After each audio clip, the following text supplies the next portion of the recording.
E aí, aluno, eu sou o professor Léo e eu quero te contar agora como é que a gente resolve alguns problemas que envolvem triângulos e retângulos, mas sem aparecer ângulos notáveis, sem aparecer 30 graus, 45 graus e também os 60. Para fazer isso, olha só, vou começar, é claro, com um exemplo aqui, né? Esse momento ele é muito de exercício, é resolução de questões sem os ângulos notáveis. E aí o primeiro exemplo que a gente tem é esse aqui. Sabendo que o seno de um ângulo x é aproximadamente 0,4 e que o cosseno do mesmo x é aproximadamente 0,92, eu queria que você determinasse o valor aproximado de A e B, sendo A e B os catetos desse triângulo retângulo aqui. Como A e o B eles são lados do meu triângulo, e é um triângulo retângulo, eu tenho que pensar em ideias para tentar encontrá-los. Primeira coisa que eu penso é, cara, em todo triângulo retângulo do mundo, eu posso aplicar um teorema de Pitágoras. Só que Pitágoras aqui não vai rolar, né? Por que Pitágoras não rola? Porque você conhece apenas a hipotenusa. Você conhece apenas um lado do triângulo. Para que você usasse Pitágoras, seria interessante que você conhecesse aí pelo menos dois. Mas, se eu não vou usar o Pitágoras em triângulo retângulo, então minha cabeça automaticamente vai para ele. Léo, ele quem? Ele, o famoso SOHCAHTOA. As razões trigonométricas.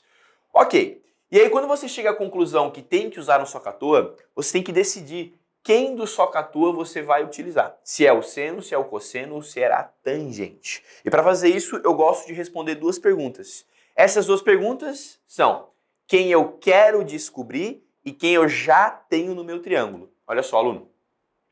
Para você responder essas perguntas, você vai ter que ter um ângulo como referência. Porque no SOHCAHTOA existem catetos que são opostos, adjacentes, e aí você tem que ter essa referência desde o início. Que ângulo você acha que eu vou escolher como referência nesse triângulo retângulo? Você não tem muitas opções. Que ângulo você acha que eu vou escolher como referência nesse triângulo retângulo? É claro que eu vou escolher o x como referência. Mas por que o x? Eu não entendi.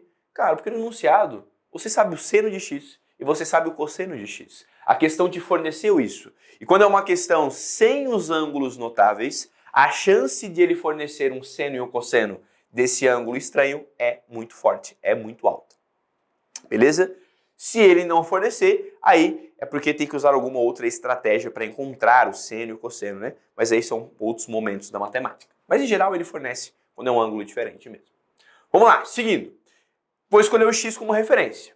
Lembra das duas perguntas que eu falei? Primeira pergunta, quem eu quero descobrir? Aí você pode estar pensando, Léo, você quer descobrir o oposto a x e você quer descobrir o adjacente a x. É claro, mas você não vai descobrir os dois ao mesmo tempo, né? A gente tem que ser humilde. Primeiro você escolhe um e encontra ele. Depois você vai lá e encontra o que sobrou, você encontra o outro. Então, bora primeiro descobrir quanto mede esse cateto A. Show? Quem eu quero do meu triângulo, então? É o A, só que o A é o cateto oposto. Então eu quero o cateto oposto. Quem que eu já tenho no meu triângulo? No meu triângulo eu já tenho a hipotenusa. Eu quero o oposto, eu tenho a hipotenusa? Basta eu ir no SOHCAHTOA e ver quem que relaciona esses dois, oposto e hipotenusa ao mesmo tempo. E se você for para um SOHCAHTOA, você vai ver que quem envolve esses dois caras é o seno. Então é o seno que você tem que usar. Usando o seno ficaria assim, ó. Seno é uma divisão entre dois caras, é uma razão entre dois caras. Na parte de cima é o cateto oposto, mas o cateto oposto a x é A, então na parte de cima vem A. Na parte de baixo é o lugar da hipotenusa, e a hipotenusa do meu triângulo é 10, então ali embaixo tem que vir 10. Agora, como a questão forneceu o valor de seno de x para ti, você pega aquele 0,4 e você substitui ali. Multiplica por 10 de ambos os lados, 0,4 vezes 10, isso vai dar a mesma coisa que 4. Então você descobriu a medida do A. Agora, para você descobrir a medida do B, você tem dois caminhos para seguir. Se você achou aqui sendo 4 e você tem a hipotenusa sendo 10, eu não posso descartar a possibilidade de fazer um Pitágoras.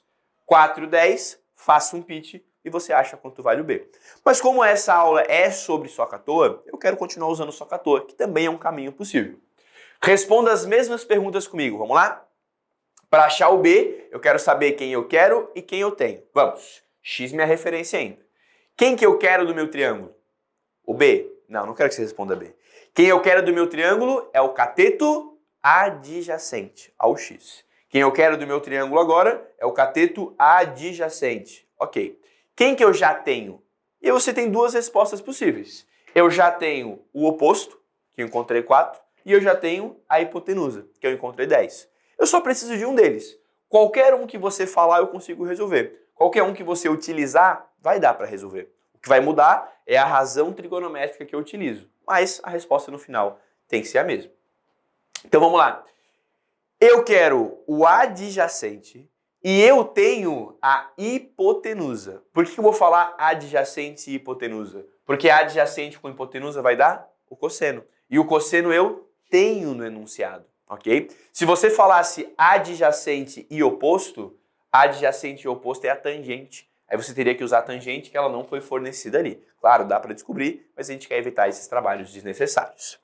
Pegou? Vamos ao cosseno então. Cosseno, por definição, ele é a divisão entre adjacente e hipotenusa. Quem que é o adjacente a x? B. Então aqui em cima vem o B. Quem é a hipotenusa do triângulo? 10. Então aqui embaixo vem o 10. Cosseno de x está no enunciado, desde o início.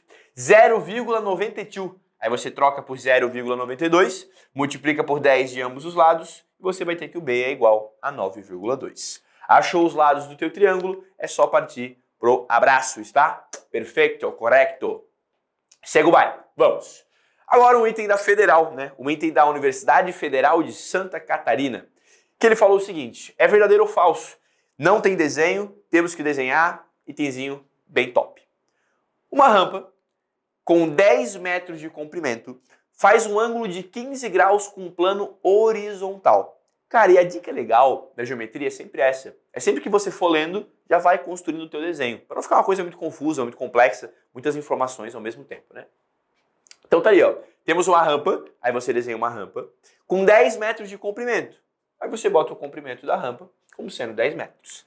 Faz um ângulo de 15 graus com um plano horizontal. E aí aqui você tem duas opções. Ou você vai colocar o 15 aqui embaixo, ou você vai colocar o 15 aqui em cima. 15 graus com um plano horizontal. Ou você bota o 15 aqui embaixo, ou você bota o 15 aqui em cima. Sabe onde é que você vai colocar ele? Embaixo. Por que embaixo? Porque 15 graus com a horizontal é 15 graus com o horizonte, basicamente. E quando alguém pede para você olhar o horizonte, para onde você olha? Cara, olha o horizonte, que bonito. Tu olha para frente para olhar o horizonte ou tu olha para cima? É o horizonte lá, o horizonte. Tu não olha para cima, né? Quando alguém pede para você ver o horizonte, é reto, para frente. Então se é 15 graus com o horizonte, é 15 graus com o reto aqui, ó, com o deitado, tá? É isso. Uma pessoa, ela sobe inteiramente a rampa, elevando-se verticalmente 9,66 metros. E isso aqui, como é o item de verdadeiro ou falso, é o que eu preciso saber. A pessoa que começou lá, naquele ponto, e vai até o ponto final da rampa, eu quero saber se ela elevou-se 9,66. Então eu quero descobrir a altura final dessa rampa. E aí, cara, fica bem claro, né, que essa rampa forma um triângulo retângulo, que você quer descobrir um dos lados desse triângulo retângulo. Pitágoras é uma boa ideia? Não, Pitágoras não é. Eu só sei um lado da figura, só sei um lado do triângulo, então Pitágoras não me parece muito interessante. Porém, eu tenho esse 15 graus. E se você olhar os dados da Federal de Santa Catarina, ele forneceu seno de 15, cosseno de 15 e tangente de 15. Por isso que na minha mente, automaticamente vai vir ele, o tal do soca à toa. Eu só tenho que decidir quem usar. E para decidir quem usar do soca à toa, eu tenho que ter minha referência, meu ângulo. Escolhe um ângulo aí. Escolhesse o 15, né? É óbvio que escolheu o 15. O exercício mandou seno de 15, cosseno de 15, tangente de 15. É claro que você vai escolher o 15 nessa questão. Escolheu o 15, responda duas perguntas. Quem eu quero, quem eu tenho. Quem que eu quero nesse triângulo? O cateto oposto. Boa. Quem que eu tenho nesse triângulo? A hipotenusa. Eu quero o oposto. Eu tenho a hipotenusa. Quem que envolve o oposto e hipotenusa? É o seno, mais uma vez. E aí você vai fazer seno de 15 graus, que é o ângulo que você escolheu como referência, é oposto por hipotenusa. Sendo o oposto x e sendo a hipotenusa 10. Troca o seno de 15 pelo que ele forneceu no enunciado, por 0,259, tá ali. E agora multiplica por 10 de ambos os lados. X vai ser igual a 2,59 metros. Portanto, o item era falso, já que ele falou 9,66. Só que esses itens da UFSC, a maioria deles, né, ele não é construído de qualquer forma. Ele é construído de um jeito que, se o aluno errar, ele pode marcar o item como verdadeiro. Sabe qual é o erro que o aluno poderia cometer para o item se tornar verdadeiro? Entre aspas. Usar o cosseno ao invés do seno. Se ele se confunde e ele usa o cosseno, aí vai dar exatamente 9,66. E aí o cara marca o item como verdadeiro na prova. Então essa foi a ideia deles nesse item. Item bem legal.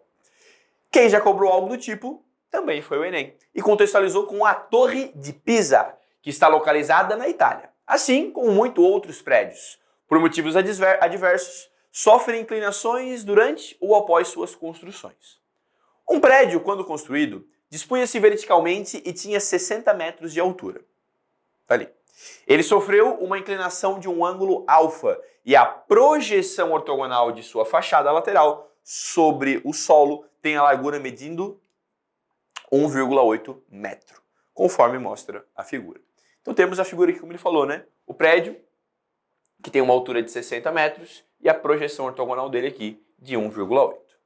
O valor do ângulo de inclinação pode ser determinado fazendo uso de uma tabela como apresentada. E aí o Enem deu essa tabela para você na prova, ó, que relaciona o ângulo com o seno desse ângulo. Se o ângulo for 0, o seno é 0. Se o ângulo for 1, o seno é 0,017. E por aí vai.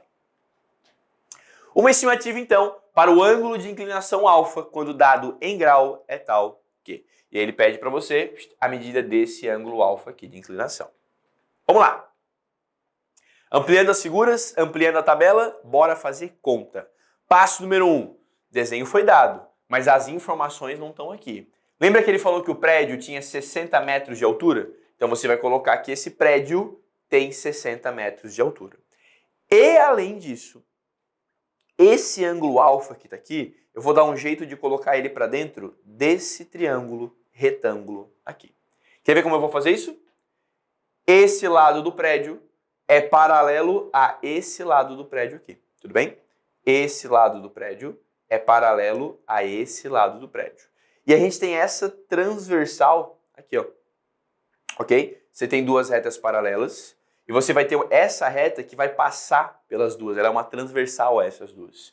Mas aí, o desenho foi dado, mas as informações não foram colocadas aqui ainda. Então é trabalho seu pegar essas informações e colocar na figura. A primeira coisa que você vai perceber comigo é a seguinte, aluno. Essa reta, que forma 90 com o chão, é paralelo a essa reta que forma 90 com o chão. E ela é cortada por essas duas transversais. Aqui, ó. Essa reta é paralelo a essa reta e ela é cortada por essas duas transversais. O ângulo que nós temos aqui é um ângulo alfa. Então aquele ângulo lá em cima, por ângulos alternos, internos, também tem que medir alfa. São retas paralelas cortadas por transversais. Se aquele cara é alfa, aquele cara também tem que ser alfa. Beleza? Léo, bem demais. E aí, próxima coisa, né? É claro, você colocar a altura daquele prédio. A altura daquele prédio é de 60 metros, que é essa distância aqui, ó. O prédio está um pouquinho torto, mas o comprimento dele, a altura dele aí, é de 60 metros. Show! Agora você trabalha com aquele triângulo destacado, aquele triângulo rosa ali, ó. Naquele triângulo, a gente quer descobrir quanto vale o alfa, aproximadamente. Para você descobrir o alfa, você vai usar de novo um socator. Mas tem que tomar uma decisão, né? Tem que saber quem do socator você vai usar para descobrir esse alfa. E quem do socator você usa é relacionado aos caras do triângulo que você já tem. Do alfa, eu já conheço o cateto oposto. E do triângulo, eu já conheço a hipotenusa. Oposto e hipotenusa, é claro que você vai usar um seno novamente. Então, o seno de alfa seria o oposto 1,8 e a hipotenusa 60. 1,8 dividido por 60, isso é a mesma coisa que 0,03. Então, o seno de alfa deu 0,03. E agora você usa a tabela para responder quem que é esse ângulo alfa. 0,03 é referente ao seno. Então a gente vai localizar esse 0,03 aqui, ó, no lado direito da tabela. E você percebe que ele tem que estar entre esses dois, né? Entre o 0,026 e o 0,031. Esse cara está entre esses dois. E se esse cara está entre esses dois, é porque esse meu ângulo tem que estar entre esses dois ângulos aqui, entre 1,5 e entre 1,8. Portanto, ali o alfa está entre aqueles dois caras. Show? E aí, se você olhar as alternativas, o gabarito é exatamente a letra C. Aluno, espero que você tenha entendido esse momento. Até um próximo. Valeu!